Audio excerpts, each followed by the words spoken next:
to another episode of By the Way. I'm your host, Callie Reichert, and today I am joined with Miss Sienna. Not even I couldn't hear it.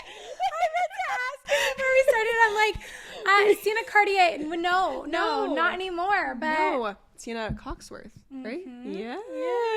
Show Cheers. that ring. Oh my gosh, and I knew I was gonna do that too. I was on the way here. I was like, I can't say Cartier. I can't say Cartier. I know. It's bittersweet, right? Oh my gosh, but if you want to like introduce yourself just a little bit, like what you do, all the things. So my name is Sienna. I grew up in Georgia, and I do full-time social media content creation, influencing, I guess you could say, but I hate that term. I know. But that's actually how Callie and I met. Yeah. Was through social media. We take some Airbnb trips with a group of girls who all love the Lord, and it has been the sweetest blessing. Honestly, this is such a full circle moment, I feel like. No, it's crazy because I was thinking like we literally met. We didn't even meet because of each other. Like we met because of a friend, and I wasn't even like the first trip y'all went on. I literally was not, well, the first trip with all of us, I wasn't even technically supposed to be on because it was just going to be like all of y'all. Right. And then she was like, hey, there's this free trip, like, you want to go? And I said, Who's going to say no to that? So I was like, of course. And so then that's where I met Sienna and all the other girls. And it was just like, so sitting here right now, I'm literally in her apartment after she got married in August. Yes. Like, this is just so crazy. Yes, I just have to say this is the biggest blessing and full circle moment since meeting each other. Callie and I have both grown exponentially in our faith, in our lives, and in the dreams and goals that we've had for our future that we set just, prior to meeting each other. And so it's really sweet getting to go through those parts of life together. And it's so crazy. Like I think back to who I was, where I was, what was it? It was July of last year. The life was just so different. I mean, even when I met you to now is like, I feel like you've grown so much in like such a short amount of time, and it's so beautiful to see. But like the Sienna I knew over a year ago is just not the same Sienna in the best way possible. Yes. And like honestly, I feel like all of us, the whole group of girls, is just like grown so much together. But to be like sitting here with you after you've gotten married, when you were literally like at the very baby beginning stages of dating Blake, like when we first met, and now here you are, you're in your apartment, and it's so cool to see. I'm literally so happy, and I'm so proud of you. Literally love you so much. But we were talking, we were praying about like what we want to talk about, and crazy story, I was praying about what we were going to talk about, and I felt the Lord was just like, he put stillness on my heart. And I was like, okay, let me check in with Sienna, see what she's thinking. Like, what is the Holy Spirit saying to her? So I voice remote her, and she was like, yeah, I'm thinking like the Lord's just really been teaching me stillness. And I was like, he's so cool. I said, what? That's so cool. So then I like sent a voice message back to her. I was like screaming. I was like, shut up. Like, this is what we're going to talk about. So you made a comment earlier. You're like, I'm actually still going, like, I'm not really that good at this. And we kind of talked about earlier of how I think it's so special when you are still going through it, and when God's teaching you and when you're learning to speak about it, because it's really nice to hear people that are like have gotten better at this and are implement this into their lives, and hearing from that is so encouraging. But I think when we hear from people who have not are still learning it and are still trying to practice it every day, it is also so encouraging, because you're like, okay, I'm not the only one going through this. Someone else is going through this. And especially for someone like you, where a lot of people see your life on social media.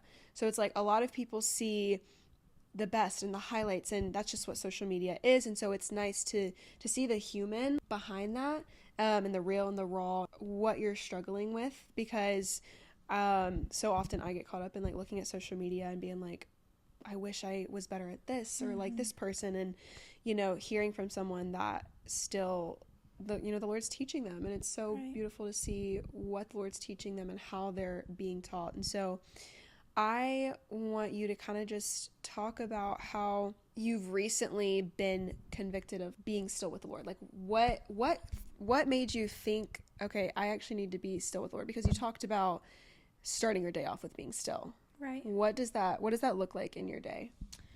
So I think it doesn't always look copy paste, and like Callie said, it's a learning process. Yeah. So going into this conversation today, I just want to preface it by saying I am not perfect. I am still learning day by day. I still, have days where I really struggle with this. This is probably the thing that I struggle with the most in my faith, is just taking time to slow down. We live in a world where everything is so rushed. It's so go, go, go. It's so to-do list oriented, and I very easily fall into that trap. So gosh, it's been a not just one-time conviction moment, but definitely just over the past few months of especially living in so many answered prayers. I feel like it's very easy to kind of kick back in times like this and just let faith take the back burner, and I don't know, not take it for granted, but just not be as intentional with your time as I used to be, especially, being in a new season of marriage. It just can be harder sometimes. And so I just have been trying to take time in the mornings, because the way that my brain functions, which this is, and I don't even know what day this was, because if I had to pinpoint a moment, this actually would be it. But I was just doing analyzing in my mind, like, where am I going wrong here? Because something just this flow isn't right of my life right now. And the Lord revealed to me that the way that I wire my own brain is that I have to get all of these to-do lists done before I can come to him and sit with him. Yeah. Right? I can't focus. I'm like, I won't be able to sit with the Lord if I have 40 things that I know I need to get done before the end of the day. I'm not going to be able to just sit in stillness with him. Yeah. Like, I will be distracted. I will be, trying. So I'm like, well, I will just try to get everything done and then go sit with him. And he said, oh, no, sister. You have it so backwards. It's quite the opposite. You need to sit with me so that you can take on the days, not before you take on the days. So anyways, that was a really good rewiring of my brain moment that he's been really working on. So what this looks like is on a good day, when I'm really honed in on it, I guess, was to just open the word before anything. And sometimes I will even just sit in bed and just sit in stillness and be like, Lord, speak, or Lord, do you have anything for me today? Or Lord, speak through me today, or reveal something to me today, provide opportunities for me to share the gospel today. Just going into the day very open-handed. And it's very, very easy, especially if you have your alarm on your phone, practically speaking, to immediately, you see a text that's urgent, or you see an email, or you're just immediately jumping to whatever is the day holds. But instead of pushing all of that aside and coming to the Lord first, spending time with him, just sitting and worshiping, or prayer journaling. And I guess that's not as, being still as much, but really just taking that time to slow down before your day begins has been a huge game changer for me. And every single time that I do that, it is like a breath of fresh air. Yeah. And I'm like, why don't I do this every single day for the longest amount of time possible? Because every single time I do it, the Lord reminds me of why this is priority and why this is how it was meant to be. Yeah. So he's really been teaching me lovingly through, my schedule and just the way that I thought it was supposed to be before, and the way that I thought my brain had to work before. Yeah. He's like, no. Yeah. I don't do the ways by the ways of this world. Like, I am quite the opposite, actually. So that's so good. I think something that you said about being in a season of, blessing, and it can become so easy to, like you said, put faith on the back burner, and the blessings can honestly maybe become an idol in our lives if we're not careful. Right. If we're not careful to continually put the Lord first, the blessings can really just overtake our time that we could be spending with the Lord. And I think it's so cool that you know, the Lord is revealing that to you and on like cautioning you against that, because I honestly go through the same thing of in the morning, because I'm such a busy person. Like, I feel like if I'm not doing something, I am failing. If I'm not doing something, I am being so unproductive, and I'm losing time. I'm wasting my time. Like, I feel like, honestly, if I'm being so transparent, sometimes it can feel like reading my Bible is a waste of time. I'm like, I treat it as if it's a waste of time. And realizing, like you said, whenever you do it, I feel like I can be so much more productive. I feel like I can actually do things without being anxious about getting them done. It's like I can do things and just feel like I can breathe, and like I can actually do these things and create a schedule. And like, it's so cool because God is a God of order. And I think when we come to him, when we surrender our day to him, we can be more orderly minded and like just go about our day with so much more purpose and so much more order than if we didn't start our day off with him. It's just chaos. It's like, okay, when am I going to get done? How am I going to get it done? When am I going to get it done? And just really the peace that comes from that is so cool. And I think whenever you do start your day off with the Lord and being still, you know, it looks different for everybody. And, you know, for me, I've had to really, I get up in the morning, and like I said, it doesn't look the same every day, but I get up in the morning, and before I even get on my phone, I spend time with the Lord. And I used to think it had to look the same every day. It had to be a set amount of time. Like, if I don't spend an hour with the Lord, it doesn't count. When it's like, just give him the time that you have, and that's all that he wants. Like, that's so pleasing to him when you could be doing something else and you choose to spend time with him. Really being still with the Lord, because like you said, in a world of hustle culture and getting X, Y, and Z done, and I think it's honestly probably worse for you because your job is social media, and I feel like it's almost like keeping up and how can I produce more content? How can I just produce better content? And you're also seeing everyone else's content, and it just becomes like, I know it can become super draining. And so having that refilling of the Lord first thing, it also creates so much creativity, and you just have ideas flowing through you, and you can execute it better. And it seems like such small things, but like literally that's the Lord. The Lord will give you that ability to just go about your day in peace and be productive. And I think too, going off of what I was saying earlier, like if you are like me and you are a very to-do list oriented person, like I have a to-do list every single day in the notes on my phone. It's very easy to also let your time with the Lord fall into that to-do list category. And when you have that in your mindset, that takes away from it so much too. It's not just another to-do list. Like this is everything I need for the day to sustain me and set me up for what God has for me today. And I feel like so many times if I'm not spending that time, I'm missing things that he's holding for me throughout the day because I'm not focused, I'm not paying attention. Life can be so chaotic, so busy, and it's easy to just get sucked into that and not refocus, not recenter on what matters. And like God just wants to pull you back to that. Absolutely. He knows how busy we are. He's put us in these seasons. He's put us in the job that we're in. He's put us in the family we're in. He's put us in the situation we're in for a reason.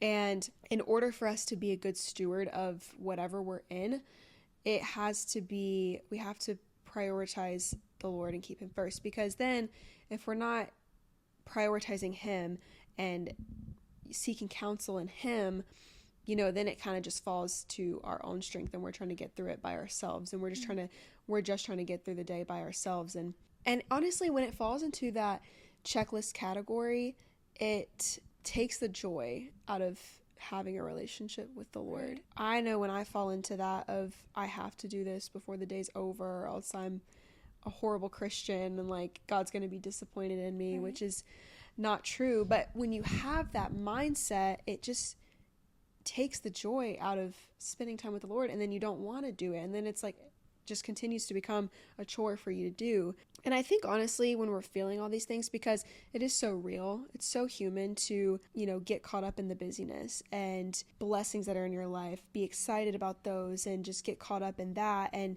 forsake the Lord. It just kind of becomes like a default. Whenever that happens, like we can get so caught up in this, but just remembering that the Lord is the provider of everything that you are in, even when you don't feel like it, like bring those feelings to him, right? Bring those, hey Lord, I am going to be so honest with you. I don't want to be here right now. Right. Because he already knows you're feeling that way. Mm-hmm. To just be open and honest with him, like, Lord, I don't want to read my Bible right now. I need you to give me the motivation. I need you to encourage my spirit to just read it or speak to me through your word. Like, and he wants to do that. He sees you and he knows that you're broken and he wants to heal you. Bringing that to him and not running away from him is the thing that is going to honestly cause you to want to desire to be with him. And even though it might feel icky and gross of like, I'm scared to bring this to him, or I know I shouldn't be feeling this way, so I'm not going to bring it to him. It's like, just bring it. He's not disappointed in you. Like, just bring it to him and let him speak to you, and he will give you that motivation. He will give you that peace. And whenever you just keep coming to him and keep spending time with him, he provides that motivation for you. Mm-hmm. To where it's not just a to-do list or a checklist. It's like, oh, I get to spend time with my Father today. Right. Like, that's so beautiful. It's so sweet. It's so sweet. And I loved what you were saying about how when you're bringing it to him, you're bringing your real raw self. Like, you're not sugarcoating it. And that's what he wants, because I feel like in the past, I've seen versions of myself where I either sugarcoated it when I brought things to him, which is silly, because it's like, he knows. Silly goose. He for sure knows. Or I just wouldn't go to him at all. Mm-hmm. And that's where it gets to be dangerous, because truly, when you are feeling emotions of any kind that you feel like you don't want to bring to him, that's when you should bring it to him the most. Absolutely. And that's when you can draw the nearest to him, is in those moments, and grow your intimacy, because that's what he wants. He doesn't just want the perfect put on a show version of you. Well, and I feel like the church, the American church, we come to church, we all look perfect, we all look perfectly dressed, and like, you bring your best self to church. And so we can begin to do that with God, where like, you feel like you've got to act perfect to come to the Lord. One, we're never going to be perfect, so why are we trying so hard? Like, yes, we should be trying to be more Christ-like, but understanding and giving grace to ourselves that we are still human, and that God also has grace for us. Like, he's not going to shame you and guilt you into anything. Like, he knows what you're struggling with. Like you said, he's all-knowing, and the best thing you could do in that situation is just bring it to him, because he's the only one that can heal you. Even if it's gross, even if it's scary, even if you're embarrassed, like, bringing that to him is the only thing that's going to heal you. Just to come back to, being still with the Lord is sitting in that uncomfortability, because when you're uncomfortable is when God's going to grow you the most. Like, I have realized that so much. And we were talking about earlier about, and I know I've mentioned this on the podcast before, but about my wreck. Oh my gosh. I have literally been through the ringer. It's been so uncomfortable. We were talking about financially. Like, it's just so uncomfortable to be in this situation. And yet, time and time again, he has shown up and provided. And it has grown my faith and my trust in the Lord so much. And even though I was so uncomfortable, he provides and moves in ways that causes me to grow as a person and spiritually, sitting in that uncomfortability. And I've had times where I'm in my bedroom floor on my hands and my knees, and I'm like bawling my eyes out. And I bring literally my rawest emotions to him, because I've learned through walking with him that he doesn't want a fake, false version of you. He wants the real and raw emotions, because he's not scared of that. Right. Right. He's not scared of how you're feeling, or he doesn't have the answers to how you're feeling. Like, he knows it. Just being on your hands and your knees and like crying out to God, be like, God, I'm angry. I'm angry at this situation. I'm angry that you let this happen. I'm upset. I'm frustrated. I'm sad. I'm confused. Bring that to him. And honestly, releasing those emotions to the Lord is so freeing. He brings about so much peace. And so I would just encourage any of y'all who you might be dealing with whatever it is, and your stillness might scare you. Like, stillness used to scare me. Being silent, I'm like, I hate this. I'm so uncomfortable. Right, I hate it. Because it forces you to sit with your real emotions. And I think, too, there is something to be said for when we do keep ourselves so busy. It's distraction from what's really going on underneath to an extent. Absolutely. So, if you're going through something rough, you can just fill your schedule and distract your mind instead of bringing it to the Lord and inviting him in and allowing him to heal you. But when you procrastinate that, girl, speaking from experience, not a good time. Not a good time. Sitting in that is what's going to heal you. And healing is so uncomfortable. It's so uncomfortable because you're going to start to see parts of yourself come out, come to light, like be pointed out that you don't want to have to face and you don't want to have to deal with. But that is just a part of healing. Right. You have to identify the ways in which you struggle, in which you fall short, in order to move past that, in order to surrender that to God. You've got to identify that. And I think that's why so many times we can just procrastinate that and put that off, because we're just scared to face our struggles. We're scared to face where we fall short. But that's the only way that we could ever truly be healed. But I love the verse. Oh my gosh, I can't remember where it's at, but it says, be still and know that I am God. Be still and know that I am God. And that has so many layers to it. Like, knowing he is God is just knowing that he is going to bring you peace, knowing that he is a promise keeper, knowing that he has grace, knowing he has mercy, knowing that he will heal you, like knowing all these things. And also Exodus 14:14 says, the Lord will fight for you while you are still, or while you keep silent. It's like, whatever you're dealing with, whatever you're going through, like, the Lord is fighting for you. Yeah. And all he asks us to is to be still. Right. To just trust. Also, being still, it is scary because when we're still, we're not actively doing anything to fix whatever it is. Right. We're not actively doing anything to fix our situation or to better ourselves, and that's scary because oftentimes we want to take it into our own hands. We can either take it into our own hands or we can trust the Lord. And so we have to come to a point where we say, I can't do this myself. I need the Lord to help me. When you have that humble surrender is the only point when you can actually sit with the Lord. Right. Because you are so confident that he is going to fight for you. He's going to heal you, that you don't have to do anything, to just let him do it. Then you can actually be still and be peaceful in the stillness. And I think the trust plays a big aspect too, and just that open-handed knowing that he is God. Because at the end of the day, it might not even be the outcome that we were wanting, but we just have to know and trust that his plan is greater and better, and he sees the big picture.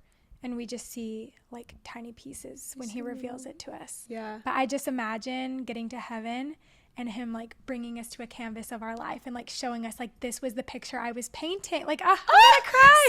I'm gonna cry. Wait, I've never heard that before. That's so cool. But and I feel like that plays into trusting him in your prayers, and with every interaction of obedience. If you are called to, share the gospel with somebody, it could be a stranger on the street. You might never see them again. You might never know them again. But by that act of obedience, you don't know what God's going to do with that. Yeah. You don't know who else they're going to meet in their life, who else is going to meet them. They could go on to write a huge Christian book. Like, you have no idea what God can do with your obedience. And so that open-handed trust of what he can do when you come to him like that. Mm-hmm. Yeah. When you're sitting in silence and stillness with the Lord is when you begin to learn his voice, that's when you can then move forward in your obedience, because you are actively listening and hearing God's voice. And so if you ever were, and you know, in the situation where the Lord tells you to go share the gospel with somebody, it's like you heard that because you have sat with the Lord. Right. You know what his voice sounds like. Right. And you know that throughout your day, when he is speaking to you, that he is speaking to you, that is the Lord. And you can begin to kind of weed out all these other voices in your head against God's. And you're like, no, that's God's voice. Right. And I know exactly what he's telling me to do. I was kind of talking about to a friend earlier that hearing God's voice was something that I struggled with for like a little bit. But now that I look back on it, I think it was because I genuinely just did not sit in silence with the Lord. Like actually sitting in silence. Right. Like literally what I'm saying, it just like when I'm in my room, I literally turn my fan off because I'm like, I want it to be dead silent. I don't even want the fan going. Like I don't want to hear it. I turn everything off. I don't have any, and I'm not saying that you can't like have music playing in the background or like worship or whatever, but there are times where I would just encourage you to literally sit in complete silence. Complete silence, because I would sit in prayer and I'd pray, and I'd be like, okay, God, thank you, love you, bye. I gave him no room to speak. Right. It's a relationship. It's two ways. Yeah. I like give him he's like Santa, and I'm giving my Christmas list. Right. He's like, this is what I want. That's what I want. And not giving him any room to speak. And so until I learned how to actually sit in silence, to be uncomfortable, and to be patient as well. Because, you know, when the Lord speaks, it's oftentimes, you know, it talks about his voice as that still small voice, like that whisper. And you have to really, really listen intently to hear his voice. Sometimes maybe he doesn't speak. Maybe you're just sitting with him, which is still so beautiful. But it's that practice of sitting with Jesus, sitting at the feet of Jesus, and just listening for his voice when he does want to speak. Because when he does choose to speak, you want to be ready for that. Right. You want to be able to hear that. And how else are you going to do that unless you have been practicing listening to the voice of God? Because most of the time it's not going to be an audible voice. Right. It's most of the time going to be an internal, like you have to just really know and you have peace that this is the Lord. But the only way you can do that is to sit with God. And one of the hardest things Absolutely. for us to do. And it's hard when you're not doing it, right? So if you just do it every once in a while, that's when it's going to be so hard and you feel like you might not be hearing. But when you make it a practice and you make that something that's incorporated into your regular routine, it doesn't have to be every single day, but something that you are regularly doing, you really can hear him speak. I'm not saying that you got to sit there for an hour. Right. Like if you just have 5 minutes of your day where you can just sit in silence, and I would encourage you to like start small, because I think when I first started, I was trying to do like 30 minutes at a time, and I was just like, you know, until you like actually, you just have to like build up to it and practice it. I mean, it's like anything else, but just start small, giving this amount of time, giving 5 minutes of your day to God, to where you just don't say anything, you just listen and just meditate on his word, and then continue to build up from there, because the more you do it, the more you're going to desire to do it. Exactly. And the longer you're going to want to do it, because when God starts speaking, it's cool. When God starts speaking, you're like, okay, I want him to speak more. Right. And so you're going to want to desire to spend time with him, and it's just so beautiful. So how would you, if you had any advice for stillness with the Lord, what would you say? So I have two things off the top of my head. One of them, kind of going off of what you were just speaking on, there's something that some small groups at my church started doing, and it's called the First Five.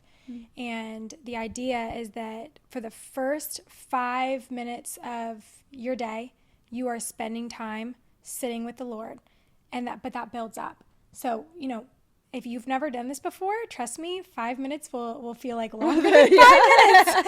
It really will feel longer than 5. So you can build up gradually to where I think it's supposed to be an hour at the end, but it doesn't have to, it doesn't have to be a copy paste thing like that or a schedule. But I mean, if you're wanting to get into a routine or just start somewhere, I would suggest start with those first 5 minutes and just see what the Lord does. He's going to meet you in your obedience, and he's just so excited that you're going to be trying to create a space to where you can hear him speak, and that he will be there sitting with you in that space that you've created. So I think that's so beautiful.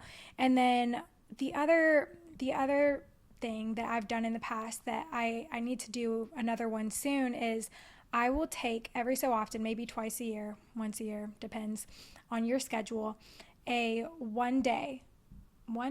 full day, and I will put my phone, lock it in a drawer somewhere, and just spend time with the Lord. That could look like going on a prayer walk. That could be reading the word. That could be worshiping.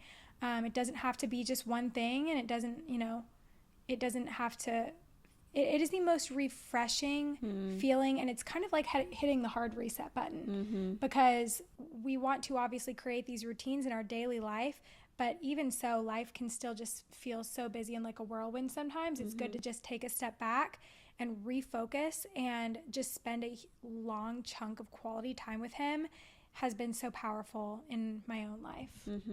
That's so good. I would encourage anybody who might be struggling with just like either finding time or just even wanting to do it to have an accountability partner. Yes. Anyone that you trust, that you look up to, that maybe it's a mentor, maybe, whoever it might be, have someone to keep you accountable with that, because so oftentimes we can make excuses for ourselves of like, oh, but I have this to do and I don't have this much time, and there's so many excuses that it could be. But when you have that accountability partner and I would choose someone who's actually going to keep you accountable, because I think a lot of times we always say like, oh yeah, you're my accountability partner, and then we never keep each other accountable. So it's like someone that is actually not scared to be like, hey, you need to do this because you haven't done it today, out of love.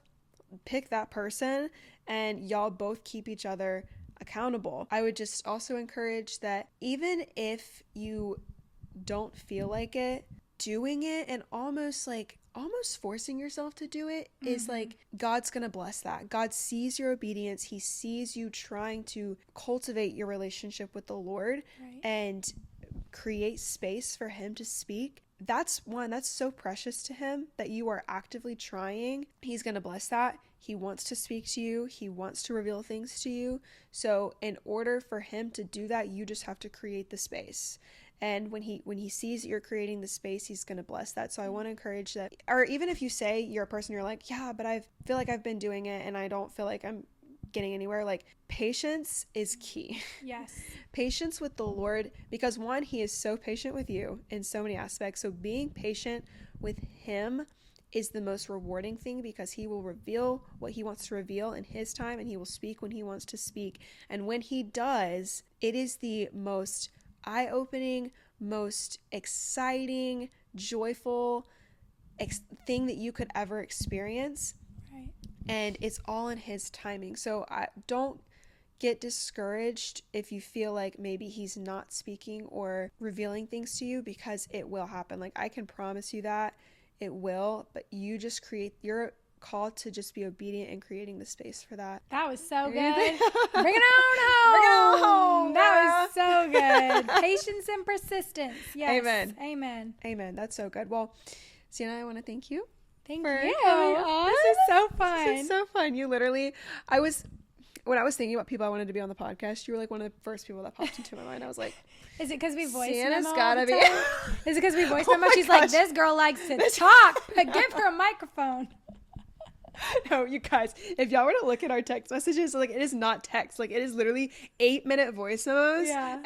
Like, nothing else. I'm like, hello. I can literally. So funny. I love it. But anyway, thank you for listening. I will see you guys next week. Peace and love.